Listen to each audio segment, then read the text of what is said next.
উঠেনি বাবা, খোকারে এখানে আস, চরণী যে বিপদে পড়েছিল সারা পরিবারে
দেখি আমার ভাইয়ের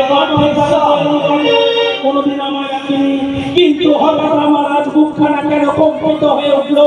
না না, এই সরোবরের ঘাটে আমার মন খানা ধরছে না। অবিলম্বে মনে হয় ছুটে যাই ওই দাদার কাছে। কোথায় আছে দাদা?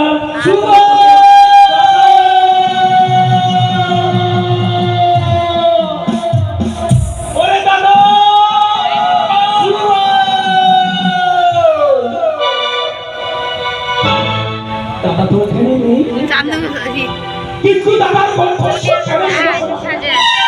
কেন শুনছি হয়তো দাদা আমার বিপদে পড়ছে। আমার মন পুরা বারান্তেই আমি নিচে দিয়ে আমার মন আমার ছাই দিচ্ছে না। বিড়ম্বনা করে আমার দাদার কাছে ছুটে ছুটে হবে। দাদা